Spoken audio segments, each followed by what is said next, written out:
Lance and Whitefeather kept motion-activated Arlo cameras on the children, one in the shed on the 14-year-old boy and 16-year-old girl, and one in a room upstairs with no bed, only a tarp floor that stayed on the 9-year-old girl and 11-year-old boy. The video showed a daily routine of waking up early and being forced to stand with hands on head, unable to change or shower, receiving only peanut butter sandwiches to eat before going back to bed on the floor. In the shed, the teens used a camper toilet, holding a sheet up for each other to shield the other from the camera. Lieutenant Pyle said she first began hearing about this in August before the shed discovery, but testified could never quite get a hold of a CPS worker to follow up. There was a contact made with a worker once, but there was no further contact to coordinate going and making a visit to the residence together. The jury saw days of video the Arlo cameras saved, including the moments deputies busted in the door on the shed on October 2nd. You're okay. The children were turned over to Child Protective Services, and when Lance and Whitefeather got back with two of the children that night, they were later arrested. But that was just the beginning of their charges and the investigation. On Friday, the jury got an inside look at Whitefeather's cell phone.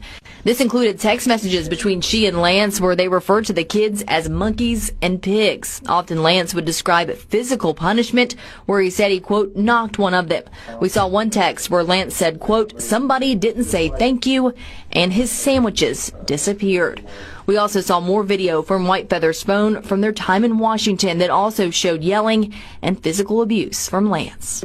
A finance expert from the West Virginia Fusion Center, Alyssa Ledbetter, also took the stand on Friday. She broke down the adoption payments Whitefeather and Lance received from Minnesota. She said in total of what they analyzed from 2019 to 2023, the two received about $318,000 in adoption support payments, but she testified this didn't tell the whole story. Well, the assistance began in June of 2018, and I only had from June of 2019 to November of 2023, so altogether we're missing about 18 months. All of this leading up to the most harrowing testimony so far on Friday afternoon from someone who lived it. We were not allowed to film or record the victims who will testify in this case, but were in the room as the teen girl, now 18, but 16 at the time, shared what her life was like both in Washington State and in Sissonville. She said life progressively got worse with Whitefeather and Lance once they moved to the ranch in Washington in 2019. This is when the outdoor labor began, she said, and the physical punishments that included hits from a PVC pipe while under a child services investigation there in Washington. Eventually they moved to Sissonville, but she did not know why. She talked about how CBS was called soon after they arrived in West Virginia, and she detailed a visit from a worker who stayed on the porch and talked to them through the screen door. The teen testified she was not honest with CPS because Lance could hear her from where she was standing. Eventually, she and her teen brother, who has several mental health disorders, were locked in a shed in August of 2023. She said she went without a shower for 2 months and never changed clothes. She went from sleeping on a mattress to the floor with a sleeping bag. Her brother slept on the concrete floor with only cardboard at his head.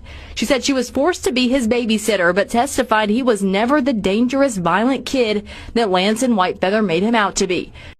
She recalled the use of physical violence, pepper spray, and racial slurs from Lance and Whitefeather. She recalled also being scared when police arrived at the shed, worried that she would say something to upset Whitefeather. Some of her more emotional moments came during cross-examination by Whitefeather's attorney, Mark Plants. At one point, he referred to Whitefeather as her mother, and she quickly corrected him. He questioned why some of her interviews before this contradicted what she said on the stand, but when Tuck asked her why she felt comfortable telling the truth now, she said, because I know I won't have to go back to that.